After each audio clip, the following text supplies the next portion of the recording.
Captain Sarah Chen stood at rigid attention in the morning heat, sweat beading along her hairline despite the early hour.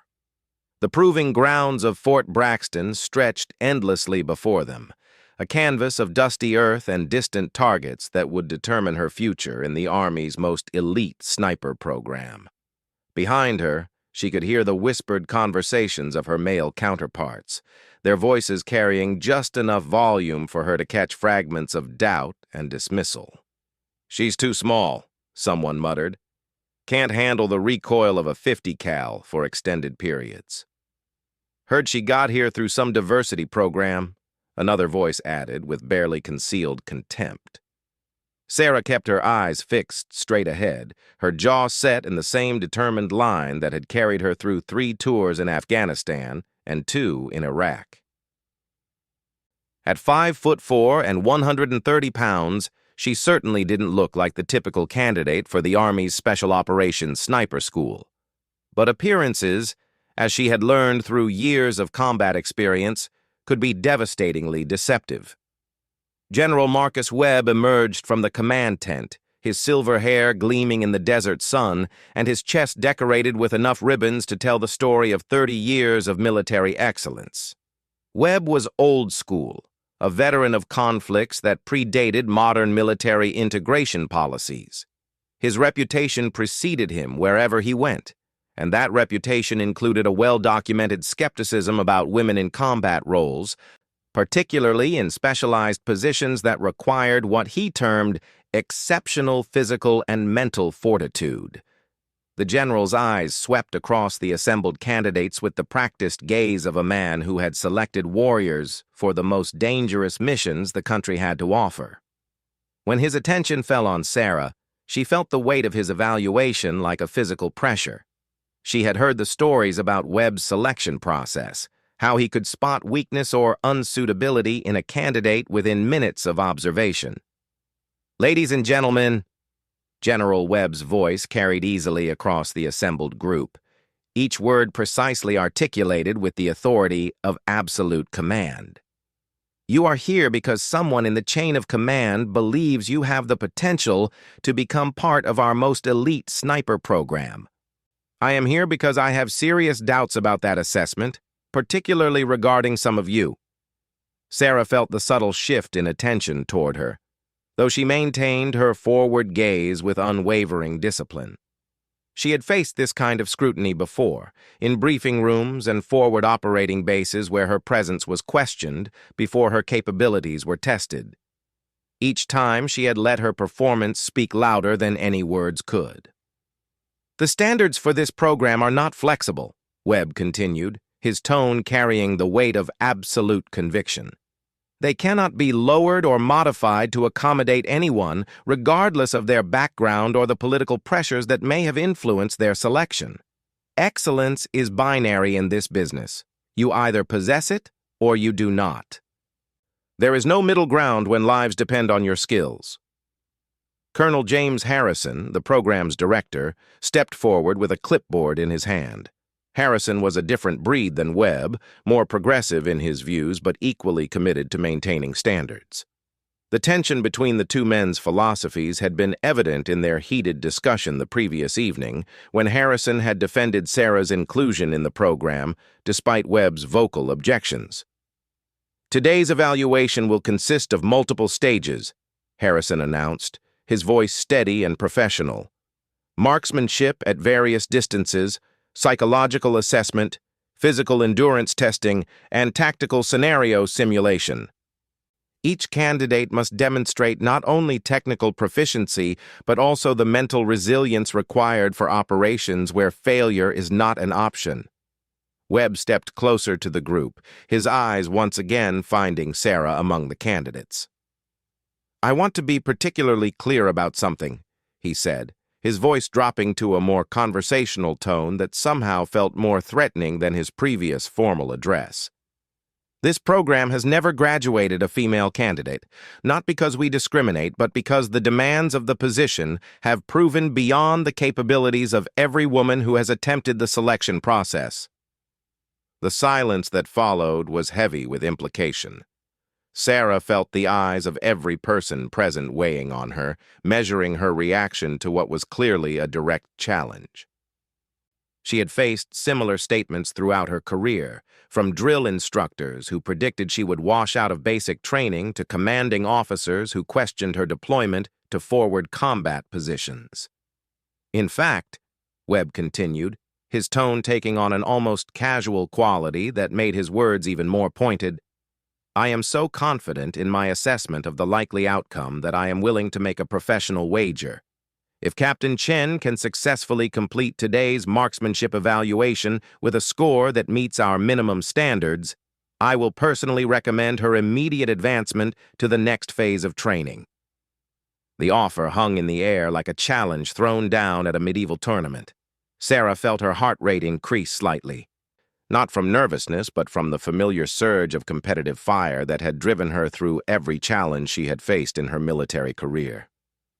However, Webb added, his smile cold and calculating, when she fails to meet those standards, as I am certain she will, I expect her immediate withdrawal from the program and a recommendation that no further female candidates be considered for this particular specialization.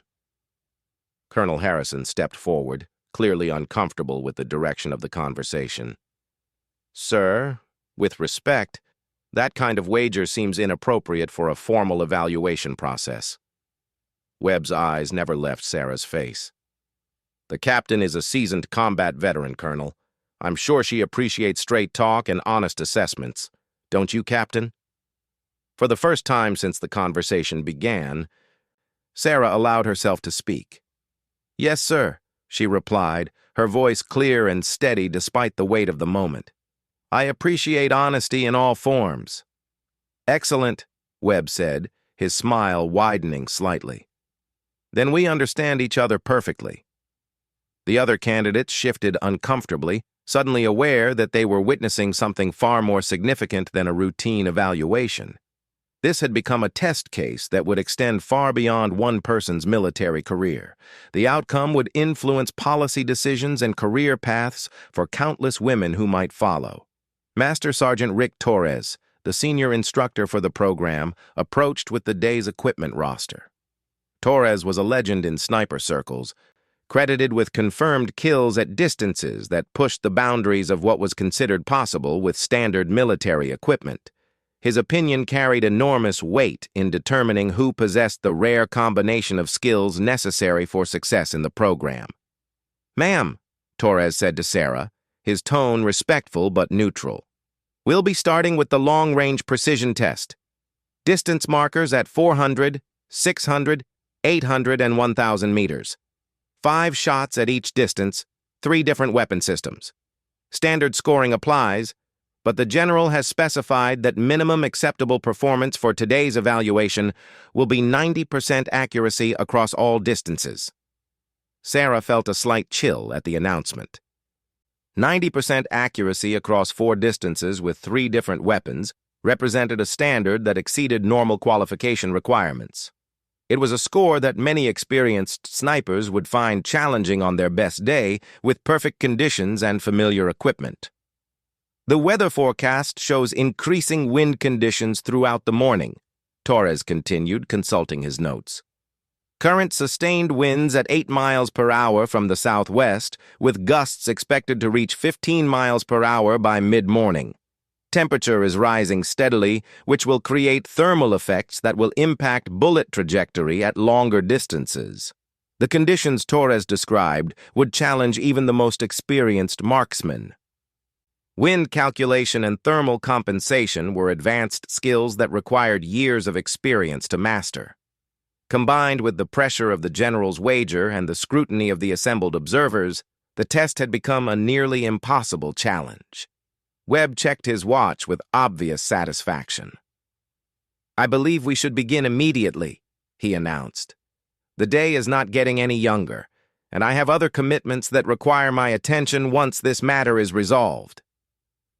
The casual dismissal in his tone suggested that he considered the outcome already decided. Sarah recognized the psychological tactic for what it was, an attempt to increase pressure and create self-doubt. She had seen the same approach used by enemy forces during interrogation training.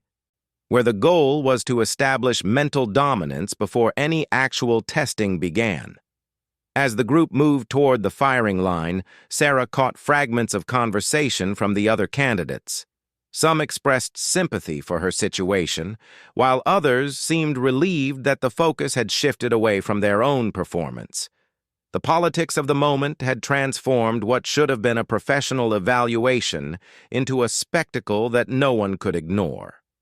The firing line was a precisely maintained strip of concrete that extended for 200 meters, with individual shooting positions marked at regular intervals. Each position included a shooting mat, spotting scope, and wind indicator flags that fluttered in the morning breeze. Beyond the line, the target range stretched into the distance, with target stands visible as small dots against the desert landscape. Sarah approached her assigned position with deliberate calm, her movements precise and economical. She had learned long ago that external pressure could only affect her performance if she allowed it to penetrate her mental focus.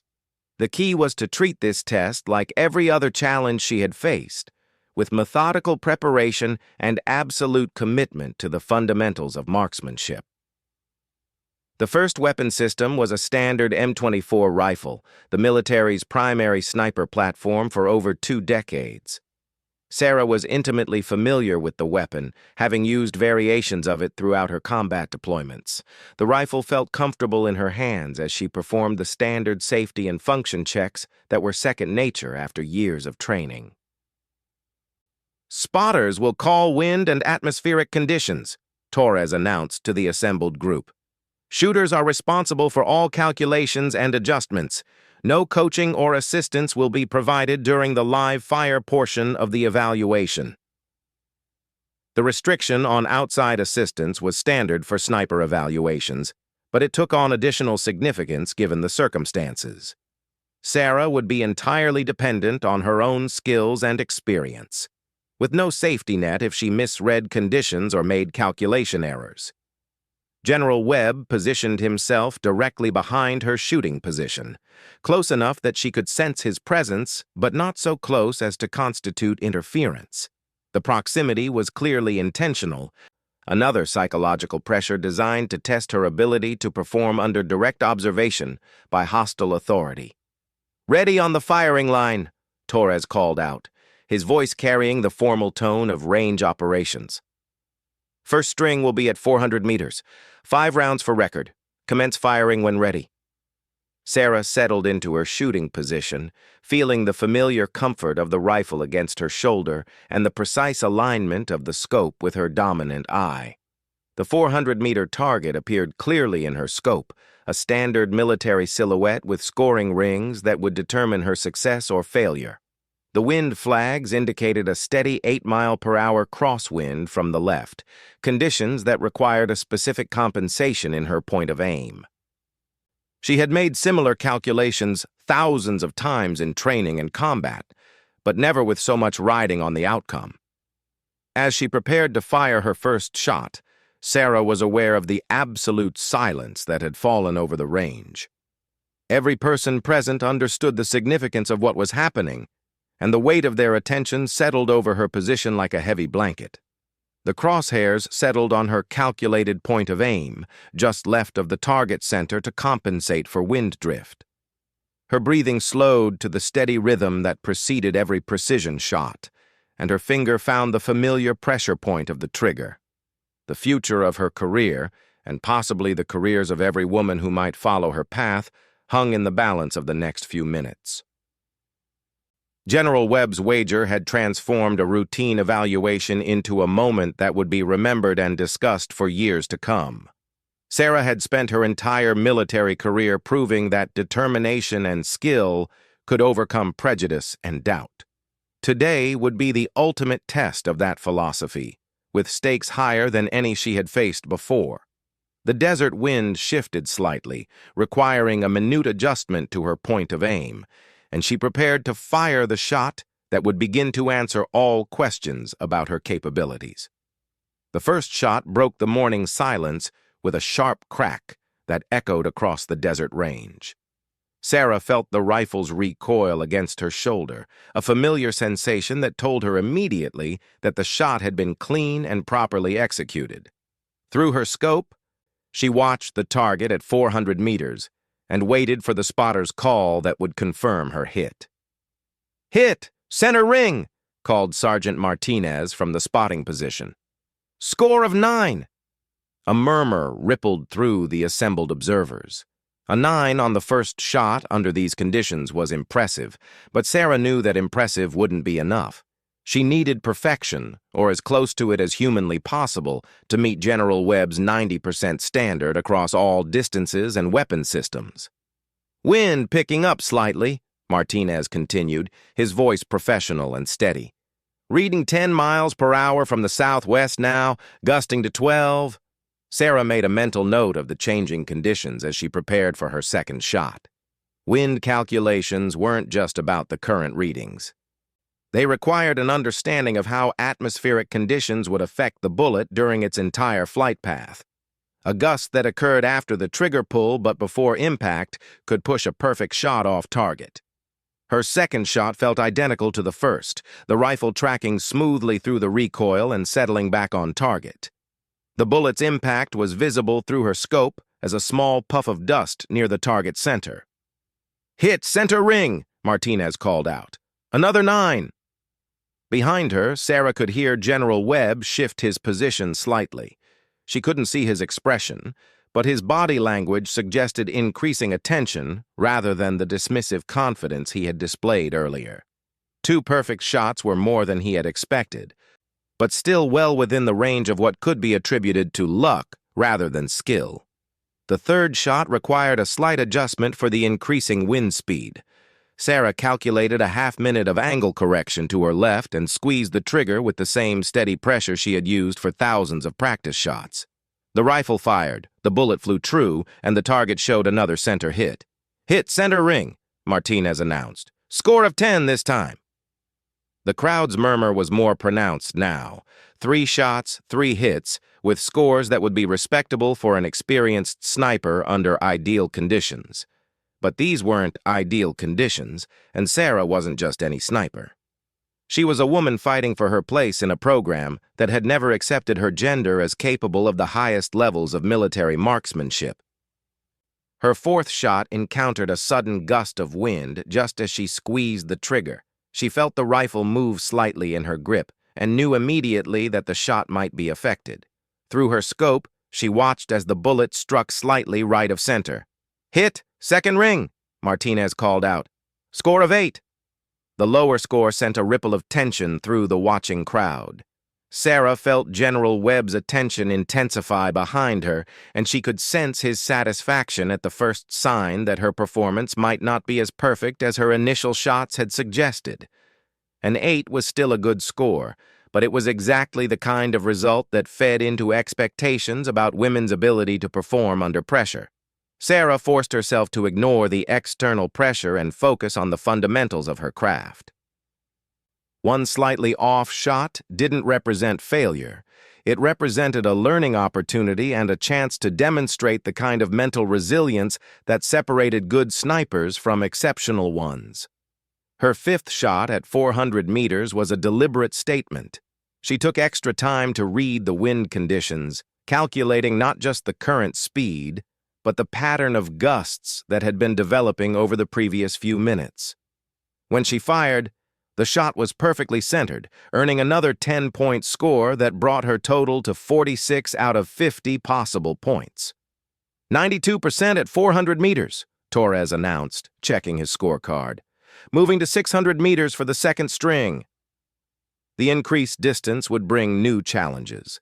At 600 meters, the effects of wind and atmospheric conditions became more pronounced, and the margin for error decreased significantly. The target appeared smaller through her scope, requiring more precise sight alignment and trigger control.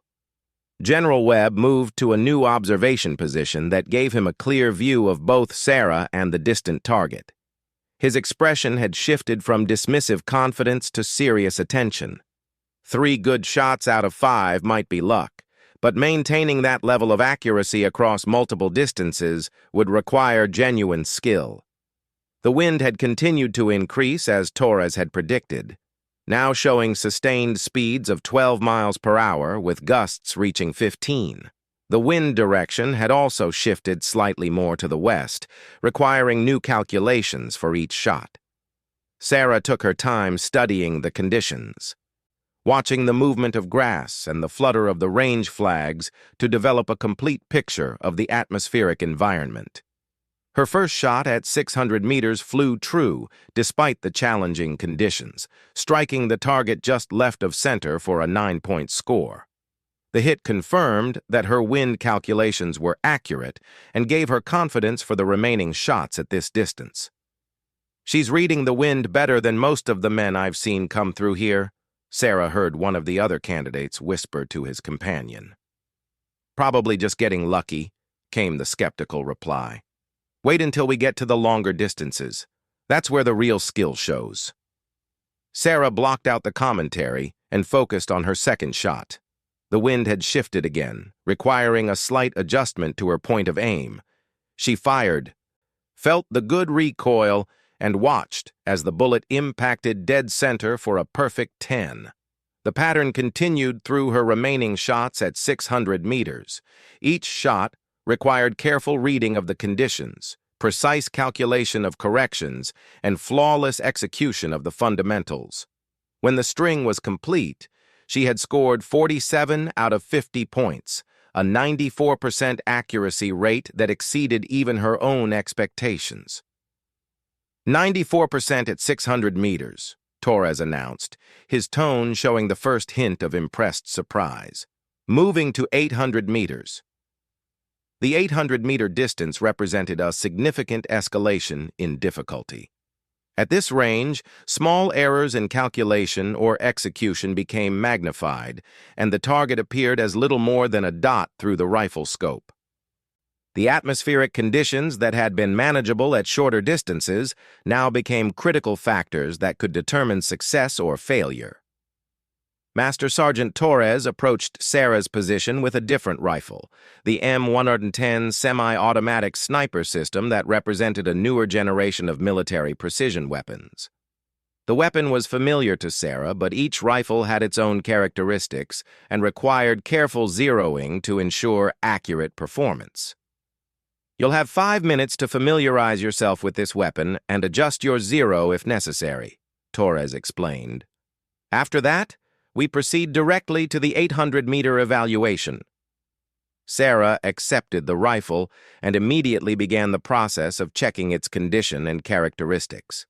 The scope was properly mounted, and the weapon appeared well-maintained. But she knew that even small variations in ammunition or atmospheric conditions could affect the point of impact at longer distances.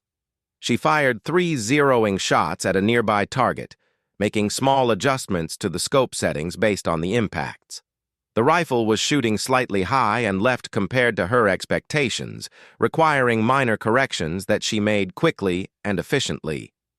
General Webb had moved closer during the zeroing process, his expression showing intense concentration as he watched her every movement. Sarah could sense that he was looking for any sign of uncertainty or technical weakness that would support his initial assessment of her capabilities. "Zero confirmed," she announced to Torres, her voice steady and confident despite the pressure of the moment. "Roger.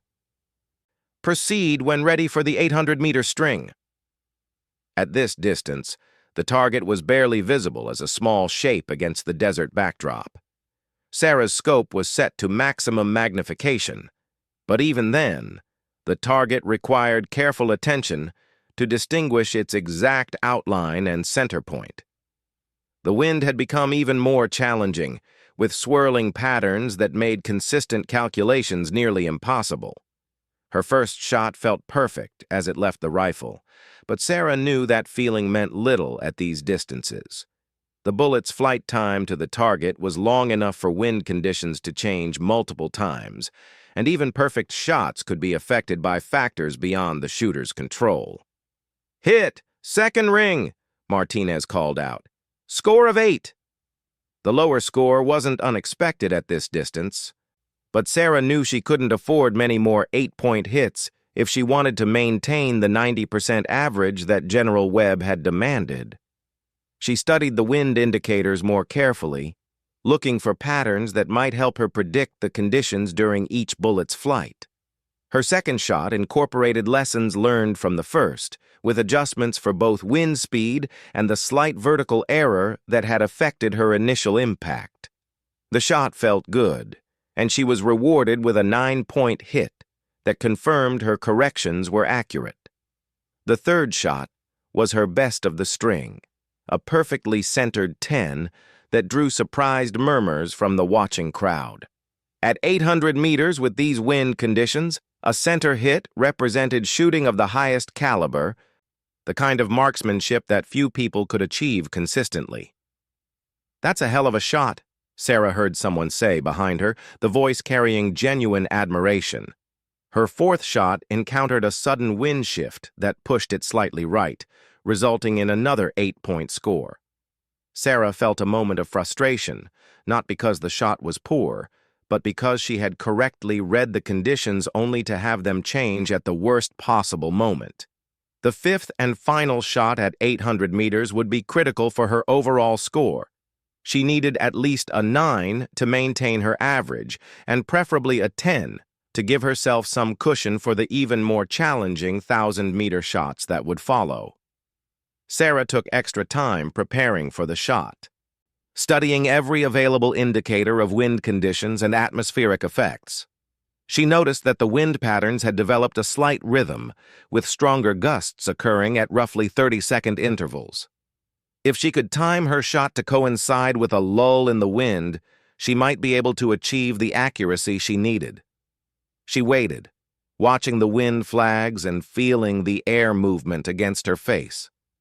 When the moment felt right, she squeezed the trigger with the smooth, steady pressure that represented thousands of hours of training and hundreds of real-world engagements. The shot was perfect. Sarah knew it from the moment the bullet left the barrel, and the 10-point impact confirmed what she had felt. Her total for 800 meters was 45 out of 50, a 90% average that met General Webb's minimum standard but left no room for error at the final distance. 90% at 800 meters, Torres announced, moving to 1,000 meters for the final string with the 50 caliber system. The mention of the 50 caliber rifle sent a new wave of murmurs through the crowd. The massive weapon was known for its devastating power and extreme range capabilities, but it was also notorious for its punishing recoil and the exceptional skill required to shoot it accurately. Many experienced snipers struggled with the weapon's characteristics, and it was often cited as evidence that smaller-framed shooters couldn't handle the most demanding military firearms. 2 range personnel approached carrying the Barrett M82A1, a semi-automatic 50 caliber rifle that weighed nearly 30 pounds and fired ammunition originally designed for machine guns. The weapon was an intimidating piece of equipment under any circumstances, but at the 1,000-meter distance with challenging wind conditions, it represented the ultimate test of marksmanship skill. Sarah accepted the massive rifle with the same calm professionalism she had shown throughout the evaluation. She had trained extensively with 50 caliber weapons during her sniper school preparation, but she knew that General Webb was counting on the weapon's notorious difficulty to finally reveal the limitations he was certain existed in her capabilities. "This is where she breaks," she heard someone whisper behind her.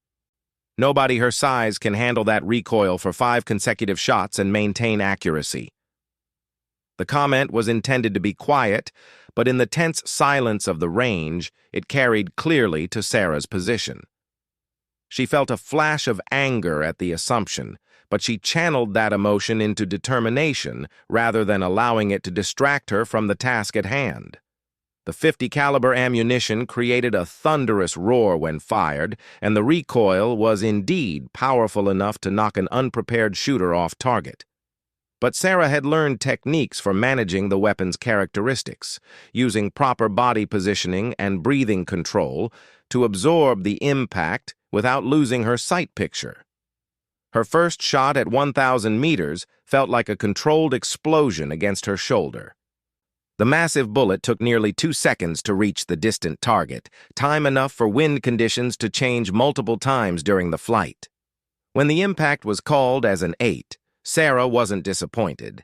It was exactly the kind of result she had expected while learning the weapon's behavior at this extreme distance. The second shot incorporated corrections based on the first, and Sarah was rewarded with a 9-point impact that confirmed her adjustments were accurate. The crowd behind her had fallen completely silent now, understanding that they were witnessing marksmanship of an extraordinary level under pressure that would have broken most shooters. General Webb had moved to a position where Sarah could see him in her peripheral vision. His expression was no longer dismissive or confident. Instead, he wore the focused attention of a professional soldier watching something that exceeded his expectations. The third shot was another 9, keeping Sarah on pace for the 90% average she needed to win the general's wager. But she knew that 2 more shots remained, and at this distance with these conditions, even small errors could result in complete misses that would destroy her chances of success. The fourth shot would prove to be the most challenging of the entire evaluation, as a sudden gust of wind struck just as her finger reached the trigger's breaking point. The shot went wide, impacting the outer edge of the target for a score of only 6 points. The low score sent a ripple of tension through the watching crowd, and Sarah could sense General Webb's renewed confidence in the outcome he had predicted. She now needed a perfect 10 on her final shot to achieve the 90% average, a requirement that seemed almost impossible under the current conditions. Sarah took several minutes to prepare for her final shot, knowing that everything she had worked for throughout her military career would be determined by the next few seconds. The wind had become increasingly unpredictable.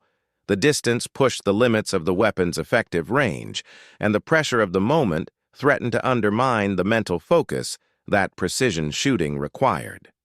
But as she settled behind the massive rifle for the last time, Sarah felt the familiar calm that had carried her through every challenge she had faced as a soldier.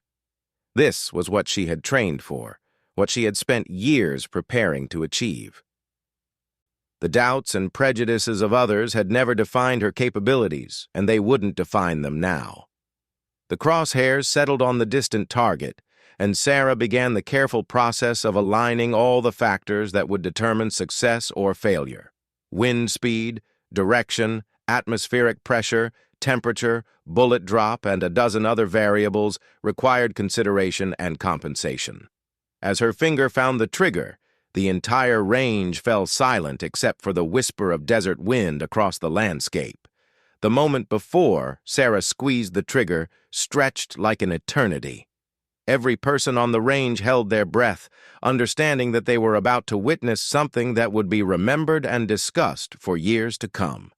The wind had momentarily stilled, creating a brief window of opportunity that might not come again. Sarah felt the familiar pressure against her fingertip as the trigger reached its breaking point. Her heartbeat slowed to the steady rhythm that preceded every perfect shot, and her world narrowed to the precise alignment of crosshairs on the distant target. The massive .50 caliber rifle felt perfectly balanced against her shoulder, despite its intimidating size and reputation. The shot broke with a thunderous roar that echoed across the desert landscape. The rifle's brutal recoil drove back against Sarah's shoulder with tremendous force, but she absorbed the impact without losing her sight picture, watching through her scope as the bullet began its 2-second journey to the target 1,000 meters away. Time seemed suspended as everyone on the range waited for the spotter's call. The distant target wavered slightly in the heat shimmer rising from the desert floor, making it difficult to see the exact point of impact even through high-powered spotting scopes. Sergeant Martinez leaned into his scope, adjusting the focus and studying the target with professional intensity. The silence stretched on, broken only by the whisper of wind across the landscape and the distant sound of vehicles moving on the base's perimeter roads. Sarah remained in her shooting position, knowing that premature movement might prevent the spotter from making an accurate call on what could be the most important shot of her military career. "Hit!" Martinez finally called out, his voice carrying clearly across the range despite its measured tone. "Center ring. Score of 10. The words hung in the desert air for a moment before their full impact registered with the assembled crowd. Then the silence exploded into a chaos of voices as everyone began talking at once, their conversations a mixture of amazement, congratulation, and heated debate about what they had just witnessed. Sarah slowly lowered the massive rifle and turned to face General Webb, her expression calm and professional, despite the magnitude of what she had just accomplished. The general stood frozen in place, his face showing a complex mixture of surprise, respect, and the uncomfortable realization that his confident predictions had been proven completely wrong. Master Sergeant Torres approached with his scorecard, his usual stoic expression replaced by something approaching admiration. "Final score for Captain Chen," he announced to the assembled group. 91% accuracy across all 4 distances with 3 different weapon systems under challenging atmospheric conditions. The announcement confirmed what everyone had already calculated in their heads. Sarah had not only met General Webb's demanding 90% standard, she had exceeded it while shooting in conditions that would have challenged the most experienced snipers in the military. Her performance had been nothing short of exceptional by any objective measure. General Webb walked slowly toward Sarah's position, each step seeming to require conscious effort as he processed the implications of what had just occurred. The confident officer who had made his wager with such certainty now faced the reality that his assumptions had been completely shattered by a demonstration of skill that few people could match. "Captain Chen," he said when he reached her position, his voice carrying none of the dismissive tone that had characterized his earlier comments. "That was remarkable shooting. I have rarely seen marksmanship of that caliber under these conditions." Sarah came to attention, her response crisp and professional. "Thank you, sir. I was taught that excellence is binary, and I attempted to demonstrate that principle today." The subtle reference to Webb's own words from earlier that morning was not lost on anyone present. Several of the other candidates exchanged glances.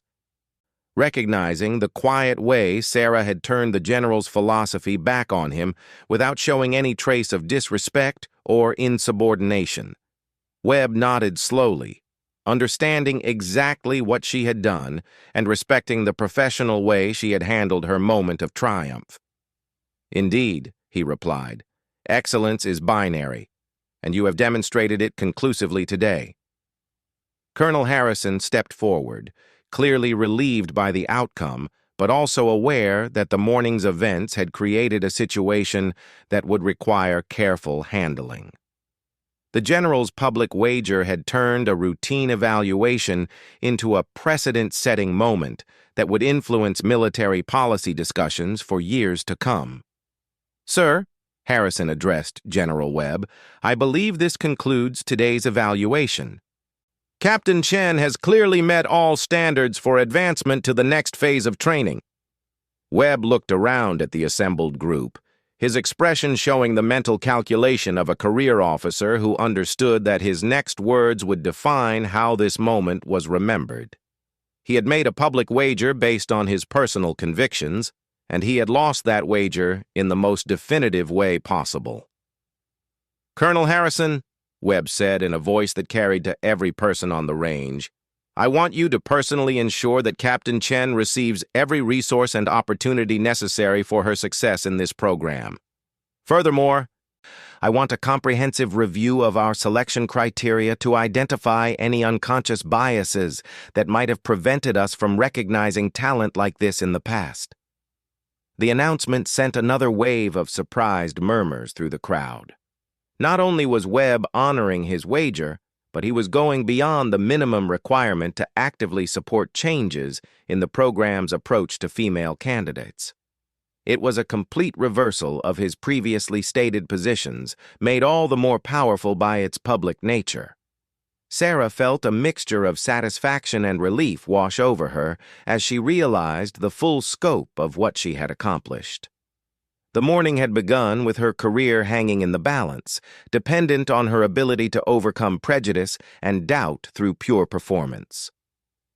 Now she had not only secured her place in the program, but had opened doors for other women who might follow her path. "Thank you, sir," she replied to General Webb. "I look forward to proving that today's performance was not an anomaly, but a reflection of the standards I maintain every day." Torres approached the group with additional paperwork, his demeanor showing new respect for Sarah's capabilities. "Ma'am," he said, addressing her directly, "if you're interested, I'd like to discuss some advanced training opportunities that might be available to someone with your skill level. We have some specialized programs that could benefit from your particular talents." The offer represented recognition that went far beyond simple program acceptance. Torres was suggesting that Sarah's abilities might qualify her for the most elite assignments the military had to offer, roles that few snipers ever had the opportunity to fill. Before Sarah could respond, one of the other candidates approached their group. Staff Sergeant Mike Williams had been one of the voices expressing doubt about her capabilities earlier that morning, but his expression now showed genuine respect and perhaps a touch of embarrassment about his previous comments. "Ma'am," Williams said, his tone formal but sincere, "I owe you an apology for my comments earlier. That shooting demonstration was incredible, and I was wrong to question your qualifications based on anything other than your performance." Other candidates began approaching, some offering congratulations, while others simply wanted to discuss the technical aspects of her shooting. The atmosphere had shifted completely from the skeptical tension of the morning to genuine professional respect for what they had witnessed.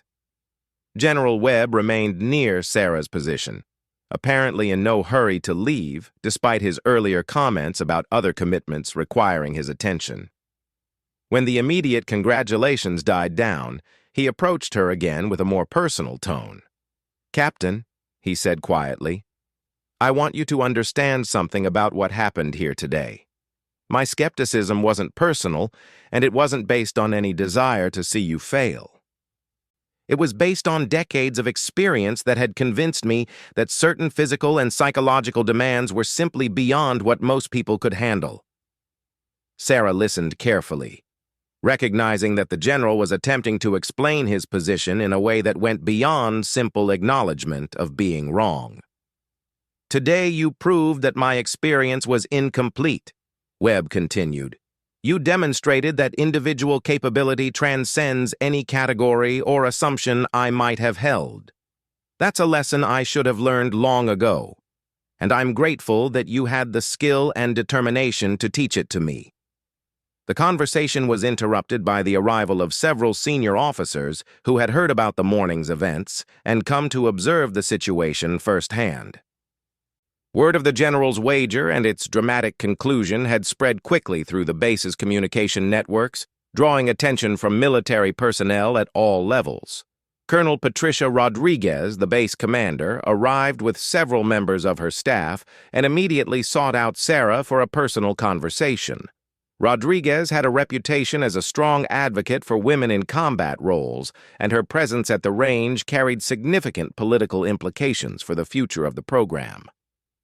"Captain Chen," Rodriguez said, extending her hand in congratulation, "I've been following your career for some time, and I'm delighted to see you receiving the recognition your abilities deserve.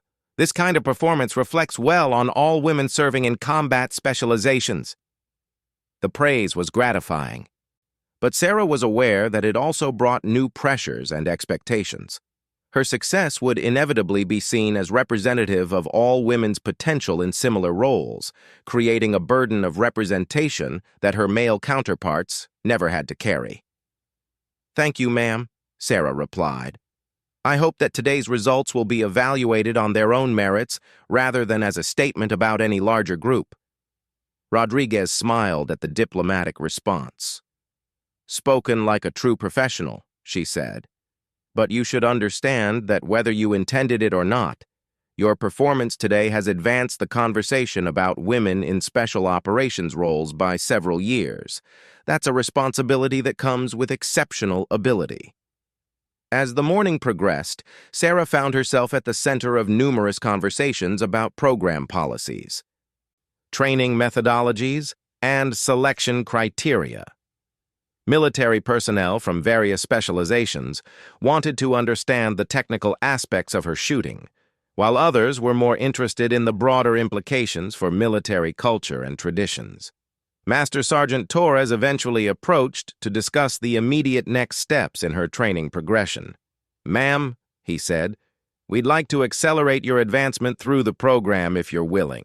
Your performance suggests that you're ready for challenges that typically come much later in the training sequence."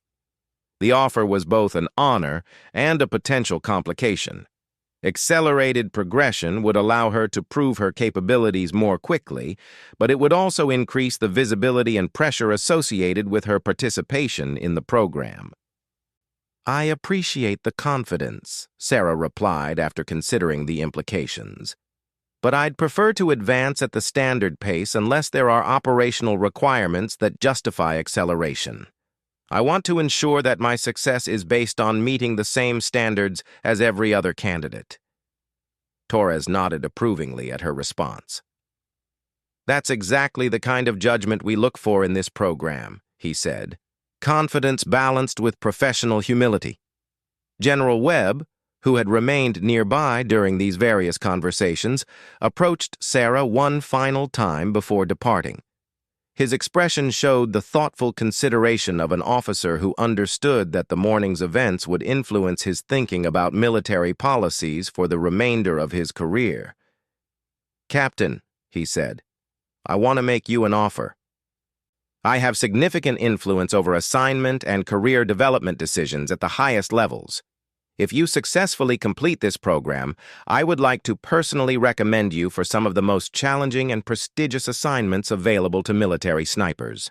The offer represented an opportunity that few officers ever received, the chance to work at the highest levels of military operations with the personal endorsement of one of the Army's most respected generals. It was also Webb's way of demonstrating that his changed perspective would have concrete professional consequences rather than remaining merely philosophical. "Sir," Sarah replied, "I would be honored by such a recommendation if my performance continues to warrant it. But I'd prefer that any future assignments be based on operational requirements rather than symbolic considerations." Webb's smile showed genuine appreciation for her response. "Captain, I have a feeling that operational requirements and your capabilities are going to align very well indeed." As the formal evaluation concluded and the participants began to disperse, Sarah took a moment to reflect on the morning's events. She had arrived at the range with her military future hanging in the balance, facing skepticism and doubt from one of the most influential officers in the Army. She was leaving with not only acceptance, but enthusiastic support for her continued advancement. The desert wind that had challenged her shooting throughout the morning now felt like a gentle breeze carrying the promise of new opportunities and challenges. The targets that had seemed so distant and difficult to hit now appeared achievable, much like the career goals that had once seemed beyond reach. Sarah gathered her equipment with the same methodical care she applied to every aspect of her professional life, knowing that the real work was just beginning. Today had been about proving herself under artificial pressure and scrutiny. Tomorrow would be about maintaining those standards while pursuing the actual mission of becoming one of the military's most elite snipers. As she walked away from the range, Sarah could hear the conversations continuing behind her, animated discussions about what they had witnessed and its implications for military policies and traditions. She had become part of a story that would be told and retold throughout the Army's special operations community. A demonstration that excellence truly was binary and that individual capability could overcome any predetermined limitation. The morning sun climbed higher in the desert sky, burning away the last traces of the cool air that had prevailed during the shooting evaluation. By afternoon, the range would be too hot for precision shooting, but the results achieved during those critical morning hours would resonate through military circles for years to come. General Webb's wager had been designed to prove a point about limitations and capabilities. Instead, it had proven the opposite point entirely, demonstrating that assumptions based on incomplete experience could be shattered by individuals willing to pursue excellence without compromise. Sarah had wagered her career on her ability to perform when it mattered most. The base had fallen silent to witness the result of that wager, and that silence had been broken by the sound of a single, perfect shot that changed everything.